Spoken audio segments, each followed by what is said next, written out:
Alright, so I rode the bike today on the canyons this morning. You know what? When you ride a Ninja 250R, the feeling that you will have is you are riding a Ninja 250R. Alright? Now this bike behind me, the Ninja 300R, when you ride it, the feeling that you will have is that you are riding a 600 standard naked econo bike. That's the kind of feeling that you will have. Alright? I used to own a 2009 Yamaha FZ6R, and also I used to own a Kawasaki ER6N, and I have ridden a Ducati Monster 696. I have ridden an SV650. I have ridden a Ninja 650R. Now this bike behind me, the 300R, it gave me the feeling that I had, or I used to have, when I used to own or I used to ride my FZ6R and my ER6N. The engine is more smooth, shifting gear is more smooth, the clutch lever is so soft, I could not even believe it. Now, the handling of the bike. The handling is simply outstanding. I can definitely say that the handling of this 636 is way better and improved than its predecessor. On an R6, you should twist the throttle all the way to 8,000 RPM and above for you to feel the power of the engine. On a Gixxer, there is no power at all until you reach the mid-range. Now, on this 2013 636, the power is right there, right from the start. You do not need to twist the throttle hard for you to find the power of this bike. That is why the 636 is ideal for everyday commute. Not unlike the R6, I mean, don't get me wrong, the R6 is an awesome machine. But the R6 is designed and built for a racetrack use and not for the street.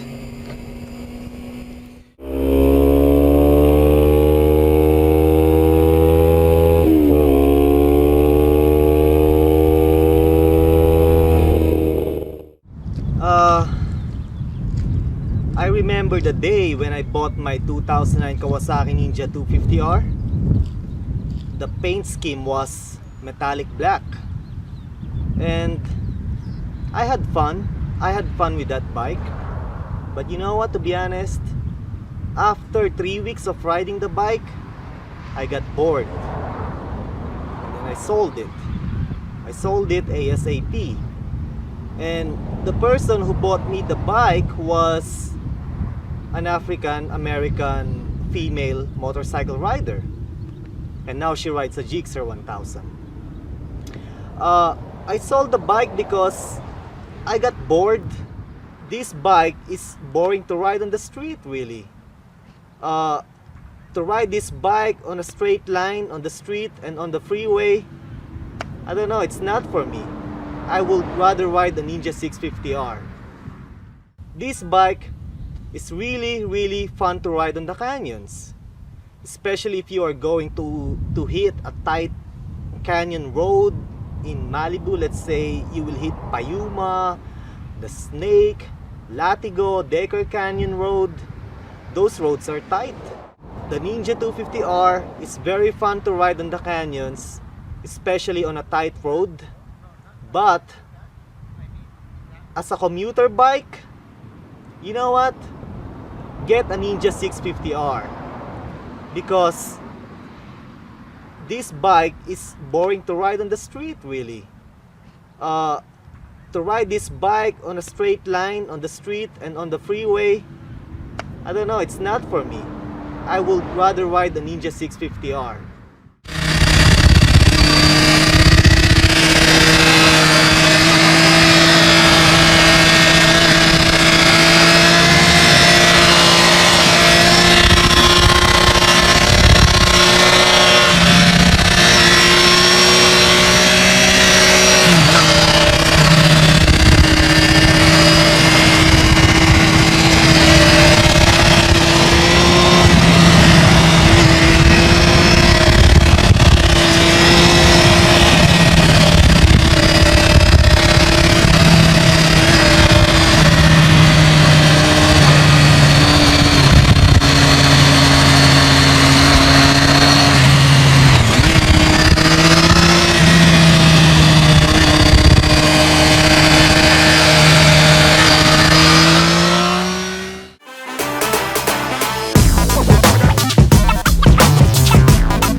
What can you say about the bike?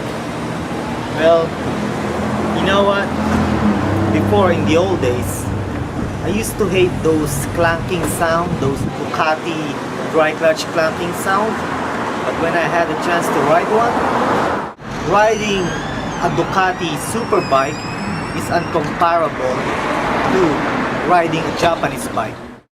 Looks more aggressive, looks more mean, looks more sharp than its predecessor. You know, and I like it. I like the new face of the bike. So, it's not really a perfect bike, if I can say that. But overall, you know, like I said. Oh, you guys have your plates and stuff? So Yeah. that's what I talked to them about. Yep. So I'm glad you guys have it. Am I gonna be on YouTube later on or what? Yeah! If you want to. Okay guys, be safe, okay? Alright.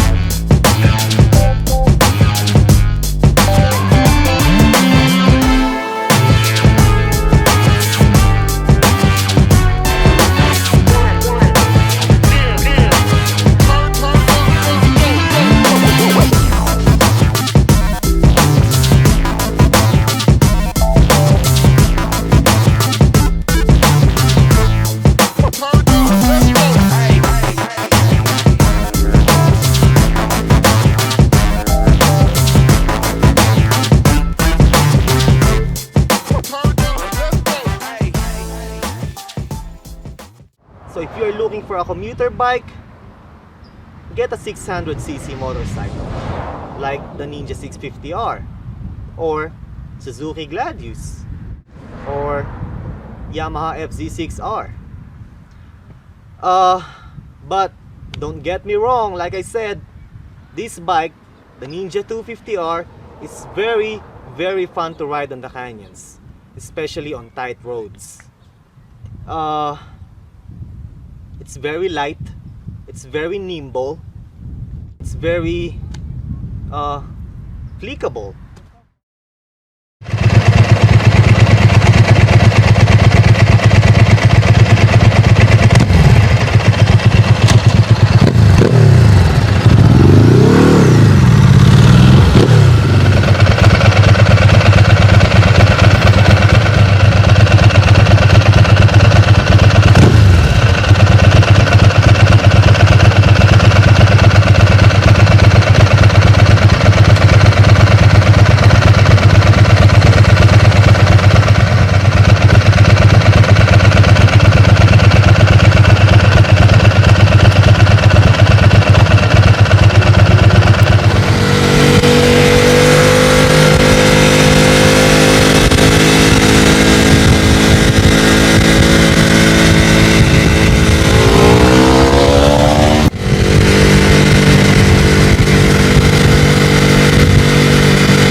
Kenneth, what was your first bike, or what was your bike before this?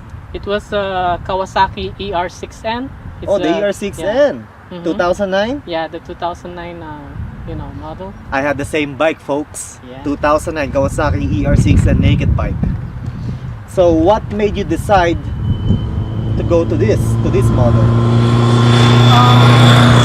First of all, I like having a windshield now because whenever I use the bike for commute, going from home to work and then work to home every day. So if I'm in the freeway, like the wind resistance, that's one of the primary reasons.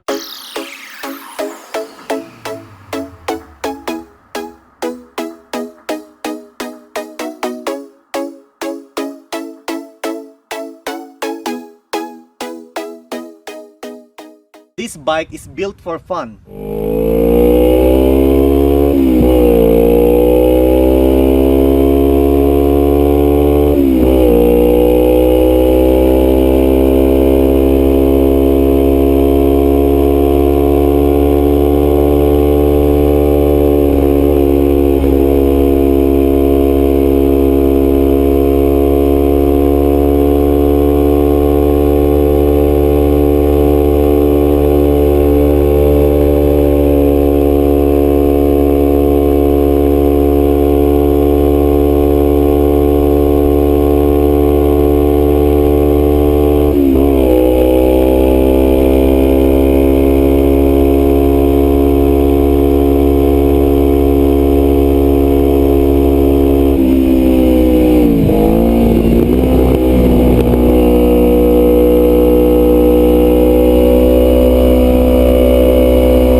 There she is. Yes, back.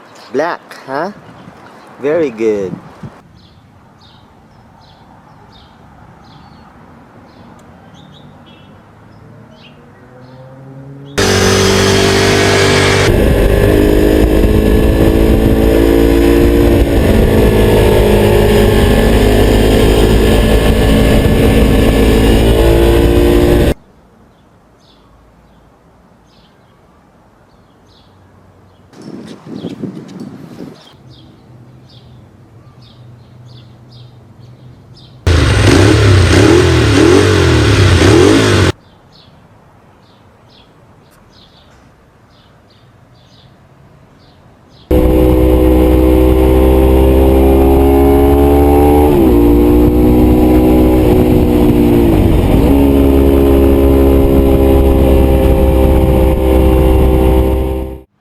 Now, are you going to have fun riding the bike on the canyons?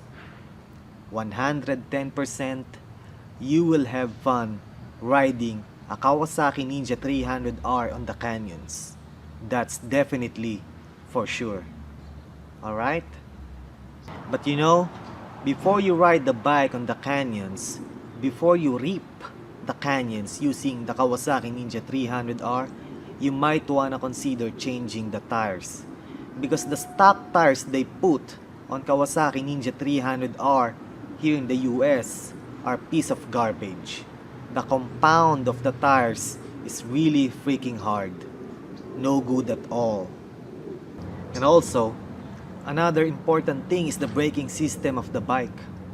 because the braking system of the Ninja 300R is a piece of crap. Alright, it's no good at all. It's a very great bike for commute. It's a very great bike to use and for you to have fun ripping the canyons. Alright? Thank you for watching.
How much is it? It's $4,800. Well, anyway, you said something about the engine. Yeah. What did they do? I think they changed the compression ratio or something. So even in the low to mid range, you will feel the power. The power? Yeah. Really? So I noticed that because I have the the ER6N, which is basically the same bike without the fairings. Right, you know. exactly. So So did you notice the power difference? yeah. Really? So what you're Yeah. saying is the 2012 Ninja 650R has more grunt, has more bark, has more power than the ER6N? Yeah. Yeah? But even compared to the previous Ninja 650 model. From Yeah. 2011 Yeah. and going down. Wow, really? Well, it's a nice bike, man. Thanks. It's a nice bike. Thank Yeah. you and congratulations for having such a nice bike. Thank you. It's a winner. Yeah.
What can you say about your new hairdo? Oh, yeah, check it out. It's a whole different mark. Yeah, I said it's a new member of the Makabayan Rider.